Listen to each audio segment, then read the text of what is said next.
It's hard to look past Tennessee's Steve Hamill, who inadvertently coconutted Jamel Martinez miss right through the hole.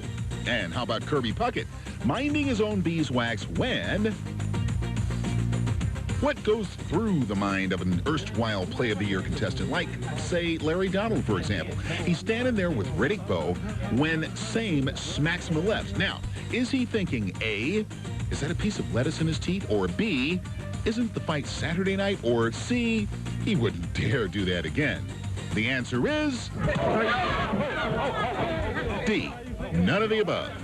Speaking of a mind being a terrible thing to waste, we head to Dodger Stadium where Montreal's Larry Walker gets the Too Nice Guy Award. See, Larry squeezes the fly ball in right and then gives the apple to a youngster before trotting to the dugout, Good Samaritan he. One problem, that was only the second out, and a runner's on. Better get that ball back, Larry. The merry-go-round is indeed rolling. There were some long shots to make it, which came up just a little short. Pete Marcotti of Rutgers. Chad Williams in the Westmoreland Smith County High game in Carthage, Tennessee. And Moses Malone. 4 seconds left to go here in this first quarter. Long court shot, count! Bo. No, it's only good for 3. Of course, if they gave 3-pointers in hockey, I'm quite sure you'd have to give Cam Neely the tray on this one on the World Cup.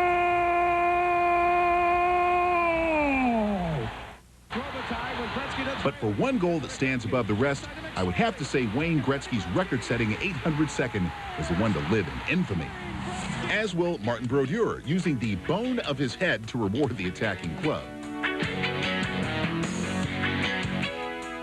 Some interesting football happened. Nebraska with the PAT. Bad snap, but holder John Bedrell scrambles. I'm no Garo Yepremian, he says. The pass is complete to Darren Erstad, the kicker, for 2. Holy cow! You want tough? You want not tough? How about Danny Partridge Bonaducci and Donnie, one bad apple, Osmond in the ring? Best defensive play in any sport? Isaiah Ryder sends Patrick Ewing to the rejection section. Most profitable golf shot of the year? See the car? See Peter Jacobson, who can win that car with an ace? See the shot go in the hole?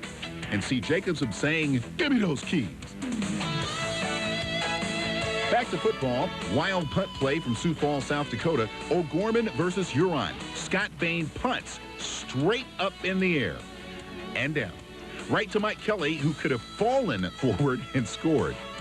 But there's the short and long of every story. Rams in New Orleans. The kick goes into the end zone, and everybody just goes about their business. We'll return to the football game right after this. But would that be Robert Bailey, the only guy who's awake out there for a league record 103-yard return for touchdown? How could that not be in the top 10?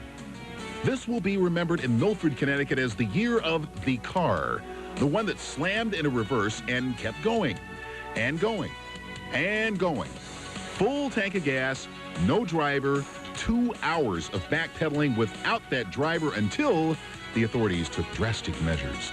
A valiant bid indeed to make the top 10, but it, like the rest, are left bugging. No! Some amazing stuff, but now it's time to get down to the elite class. Here's the top 5 countdown, beginning with a larger-than-life Texas-style pod. It happened November 26th, deep in the heart of Texas, suburban Dallas, actually, in a high school football playoff game. Plano East was hopelessly beaten, down 41-17 to John Tyler High in the 4th quarter. Then, a miracle. It's open! They got it again! They got it again! Good gosh almighty, I don't believe it! This is unbelievable! Get on the ground! I told you. Unbelievable! I don't believe it! Terrence Bond! Told you. Terrence Bond has the football. Positive thinking. Good gosh almighty, Joe Friday! To have a touchdown. Whitley going to throw. Throws back. He's going to get in! He's in the end zone! I don't believe it! God almighty! They've done it! They've done it! They've done it! I told you. Good God almighty! Positive thinking. Jesus! I don't believe it! I don't believe it! Oh, positive thinking. That's all it is. Oh, my. Do you believe it? Everybody on their cars and the radio back to Plano. Y'all done missed the greatest comeback of all time. 4 seconds left. Terrence Green boots it high and deep. Gonna be All right, taken just back seconds at the run. 3. Got a crease. Oh, no! Oh, no! Oh, No! my God. Oh, my gosh, no! Come on, no, no! Oh, gosh! I don't believe it. God bless those kids. I'm sick. I want to throw up. Well, he didn't on the air, but how can a grown man cry? But you know what bugs me? The guy's telling, I told you so. Just what you want to hear. Yeah, right. That happened. Yeah, When sure. the ship's sinking. Anyway, right about now, I kind of feel like Dick Clark in Times Square waiting for the New Year's ball to drop. Only not as rich. The count continues when we come back, but first a break preceded by a walk down the Poi Hall of Fame. It's prestigious.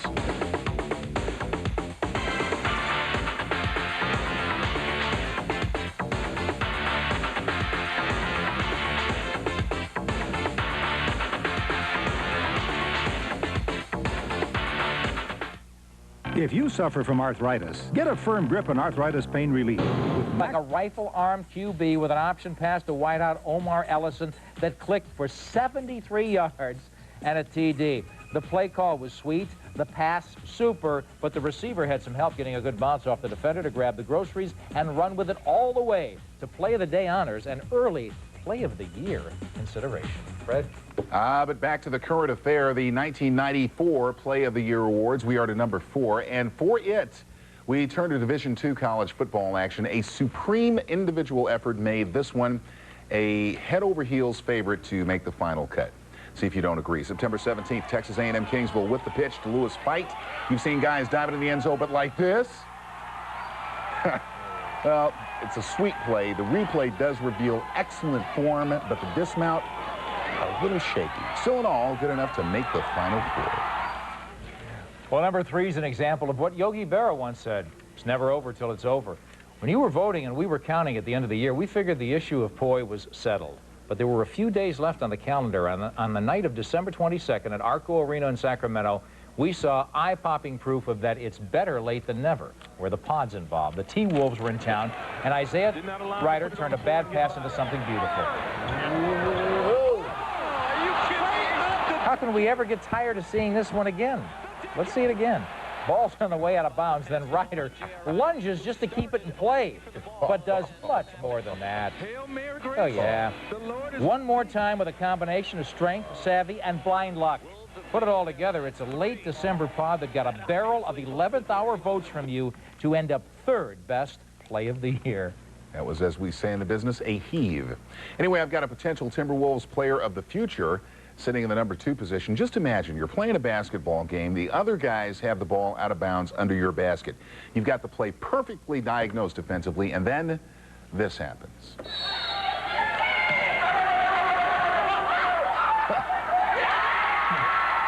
Yes, astounding but true. Casper, Wyoming, Natrona County, high in the orange. Jason Holt gets down on all fours and barks like a dog. The clever bit of deception, just enough to get Kelly wondering what exactly was in that Gatorade squeeze bottle. And 2 for Natrona County. In the immortal words of that great philosopher, George Clinton, why must I be like that? Why must I chase the cat? Nothing but the dog. And ladies and gentlemen, number 2. Also bark like a dog and you'll bay at the moon. That being number 2, there's no question what next is there.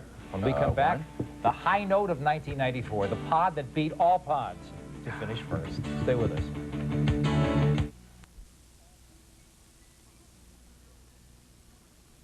Towels were swinging. Car par. That's the way they've been.